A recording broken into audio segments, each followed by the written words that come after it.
कि उन लोगों की बातें कर लूं जिनका नाम लेना भी इबादत है। शीकमपुर वालों, तुम तो मेहमान नहीं हो।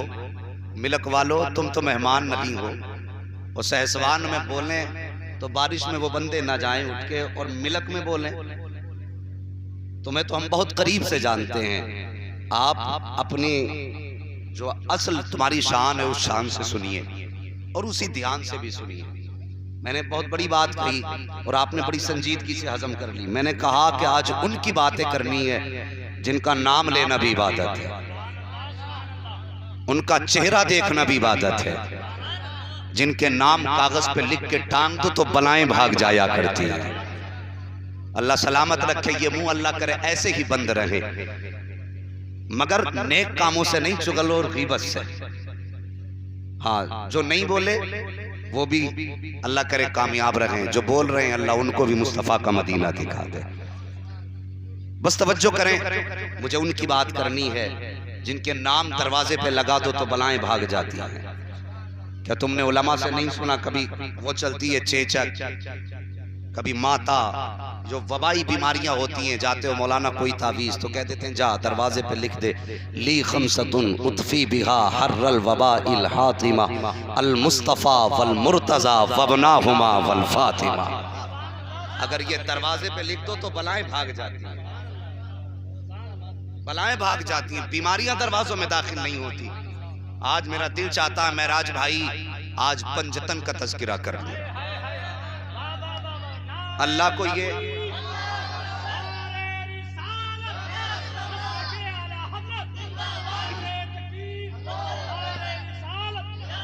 अल्लाह को ये नाम बड़े प्यारे हैं और खुद मुस्तफ़ा फरमाते हैं अपने नवासों को गोद में बैठा के। आक़ा करीम ने फरमाया था सहाबा मेरी तरफ देखो, तवज्जो करो। सहाबा ने हुजूर की तरफ तवज्जो की। फिर मेरे नबी ने कहा या अल्लाह मैं इनसे मोहब्बत करता हूं, तू भी इनसे मोहब्बत फरमा, और जो इनसे मोहब्बत करे अल्लाह तू उससे भी मोहब्बत फरमा ले। अमल तोले गए, फैसला हो गया सबका। जन्नतियों की लाइन एक तरफ होगी, दोज़खियों की लाइन एक तरफ होगी। हुक्म होगा जन्नती जन्नत में जाएं।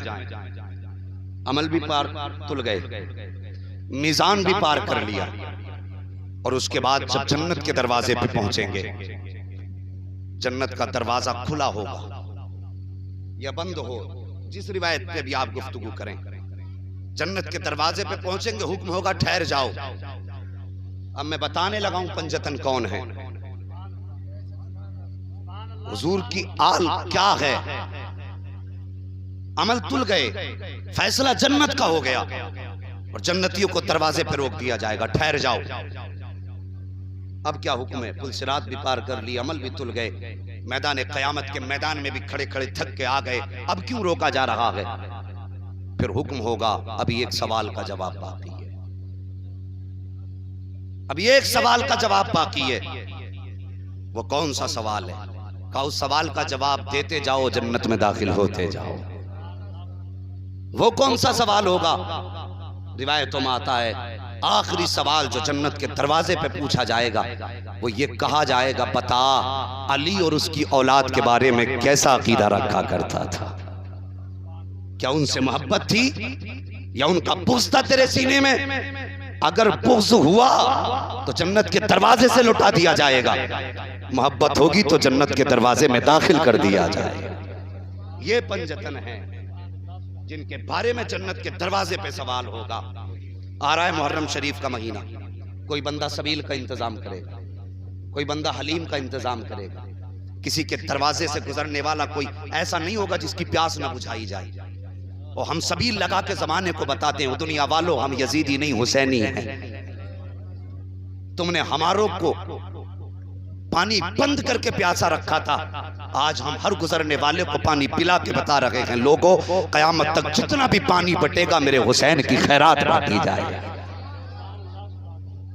यही होना ना, यही होगा। सबील लुटेंगे, लंगर चलेंगे, और कुछ लोगों के पेट में भी दर्द होगा। कोई कहेगा सबील शिरक है, कोई कहेगा लंगर हराम है। ऐसे ऐसे ऐसे ऐसे गोले मारते हैं, सीधे साधे मुसलमान चित हो जाते। अरे सही कह रहे, अल्लाह के नाम पे जानवर ज़िबा होता, वली का नाम ले दो बिस्मिल्लाह की अल्लाहु अकबर की जगह अगर किसी ने किसी वली का नाम ले दिया जानवर हराम हो जाएगा। हाँ समझ में आ गई उसके भी, अल्लाह के नाम से हलाल है तो फिर हुसैन के नाम से हराम क्यों नहीं होगा। वो गुमराह करके चला गया, भाग गया डेला मार के। और इससे पूछ अगर इसकी कहीं मौका लग जाए ना, आस्तीन ऊपर करके कोनी कोनी हाथ सर्दे में डाल देता। हमें रोक रहा है। कई सारी मिसालें जब फंसे ना तो नाक तक भर भर के खा के आए।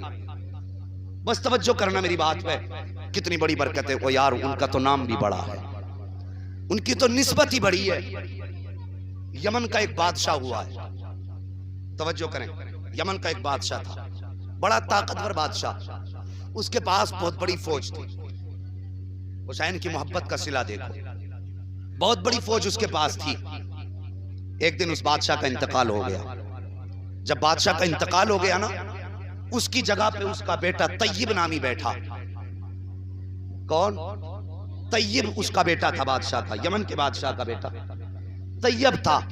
और वो उसकी गद्दी पे जब बैठा, उसने हुक्म दिया जितनी पुरानी फौज है सब खत्म कर दो, यानी सबको माजूल कर दो, जवान जवान लोग भर्ती किए जाएं। है जी, डरना मत। मैं ये नहीं कहूंगा जितने बड़े बूढ़े उन्हें हटा दो, जवानों को बैठा दो। है माशाल्लाह, बोल रहे हैं, थोड़ा बोल रहे हैं या ज्यादा बोल रहे हैं। है जी, और फिर हम कौन उठाने बैठाने वाले होते हैं? ये जिनकी महफिल है वो जाने या फिर ये आने वाले जाने। अपना तो कोई काम नहीं, अपनी ड्यूटी और नौकरी ये है कि तुम्हें कुछ बातें बता दे। वो बैठा तय्यब नामी बादशाह, उसने नई फौज भर्ती कराई, जवान जवान लोग भर्ती किए गए। जब जवान भर्ती हुए और उसने कहा जब जवान भर्ती हो जाए, फौज कंप्लीट हो जाए तो फिर मुझे बुलाना, मैं उसको देखूंगा कि फौज कैसी है मेरी। जवान लोग भर्ती किए गए, बूढ़े निकाले गए। किसी ने तय्यब से जाके कहा सुन पूरी फौज तैयार हो गई है, अपनी फौज को देख ले। वो बादशाह आया, आने के बाद उसने फौज को देखा। जहां तक नजर जा रही थी सर ही सर थे, जिधर नजर घूम रही थी तलवारें ही तलवारें थी। अचानक फौज को देखा, चीख मारी, जमीन पे गिर के बेहोश हो गया। फिर होश आया, उठा, अपने महल में चला गया।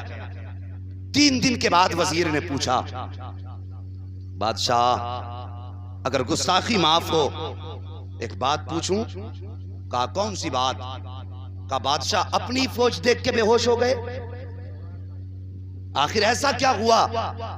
कहने लगे जब मैंने फौज पे निगाह डाली तो मुझे करबला के हुसैन याद आ गए, मुझे उनके छैमा का असगर याद आया और मुझे ख्याल आया काश मैं करबला में मौजूद होता जब उनका अली असगर दरियाए दजला और नहरे फुरात 2 दरियाओं के बीच प्यासा रहा।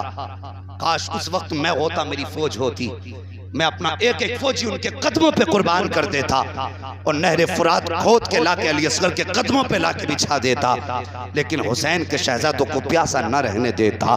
आज ये फौज है, इसका क्या करूं? का इस ख्याल ने मुझको रुला दिया और इस दर्द से बेहोश हो गया। कुछ दिन इसने हुकूमत की। कुछ सालों के बाद जब इंतकाल हुआ, इसकी बस्ती में किसी ने ख्वाब में देखा कि ये तय्यब नामी बादशाह अब जन्नत की बहारों में टहल रहा है, जन्नत की बहारों में घूम रहा है। उसने कहा बादशाह, बादशाहों के हिसाब तो बड़े सख्त हुआ करते हैं, इतनी जल्दी आप जन्नत में कैसे आ गए? तो तब तय्यब नामी बादशाह ने कहा था लोगों से जाके कह देना जो तूने सवाल किया है सच किया है। जब मैं कब्र में आया था तो नेकियां नहीं थी, अगर हिसाब की बारी आ जाती तो फिर बचाने वाला कोई ना था। मेरे पल्ले में तो नेकियां ही नहीं थी, गुनाह ही गुनाह थे। का फिर पता तो सही आखिर यहाँ कौन सी नेकी लेके आ गई है, किस अमल ने यहाँ तक पहुँचाया है, कब्र की मंजिल कैसी गुजरी? उसने कहा सुन, अगर पूछना चाहता है तो सच्चाई ये है जब तुमने मुझे कब्र में लिटाया, तख्ते लगा के मिट्टी डाली, मनो मिट्टी डाल के वापस पलटे तो मेरी कब्र में 2 फरिश्ते आए। उनके चेहरे डरावने थे, बड़ी भयानक आवाजें थी उनकी, बड़े अजीब अंदाज में कब्र में आए हैं। जैसी मेरी कब्र में आए हैं, आने के बाद उन्होंने मुझे कब्र में उठा करके बैठाया और मुझे बैठाने के बाद सबसे पहला मुझसे सवाल करने ही वाले थे कि इतने में मैंने देखा कि कोई पीछे से बड़ी तेज रफ्तार सवारी से आ रहा है। उसने चेहरे पे नकाब डाला हुआ था, वो मेरी कब्र के करीब आया, आने के बाद मेरे पास आके ठहर गया। इतने में फरिश्तों ने कहा मर रब्बु का, तेरा रब कौन है? का जैसे फरिश्तों ने इतना कहा था, आने वालों ने कहा फरिश्तों ठहर जाओ, इससे कोई सवाल मत कर लेना, जो भी सवाल करना है मुझसे करो, तुम्हारे हर सवाल का जवाब देने में आया हूँ। का जब आने के बाद उसने इतनी बात कही थी, फरिश्तों ने न जाने क्या देखा और वो इतना सुनने के बाद फरिश्ते वापस जाने लगे और वो आने वाला जाने लगा, तो मैंने कहा था मेहरबान बता तो सही कौन है, कहाँ का रहने वाला है, इस कब्र में क्यों आया है और मेरी मदद क्यों की है। तब तैयब ने कहा था, और पूछने वाले जब मैंने इतना सवाल किया था, आने वाले ने चेहरे से नकाब हटाया और हटा के कहा था तैयब पहचानता नहीं है, मैं कोई और नहीं हूँ, बल्कि दुनिया मुझे हुसैन कहा करती है, नबी का शहजादा कहा करती है। आका किस लिए आए हो का याद कर वो वक्त जब तुझे खुदा ने ताकतवर फौज से नवाजा, तूने अपनी फौज को देखा, देखने के बाद मेरे बच्चों को याद किया, मुझे याद करके मेरे गम में आंसू बहाया था। तैयब हम बड़े लजपाल हैं, हम बड़े सखी हैं, अपने ऊपर एहसान करने वालों का बदला बाकी नहीं रखते हैं। तूने हमारे गम में एक आंसू बहाया था, हम तुझे हाथ पकड़ के जन्नत में दाखिल करके जाए।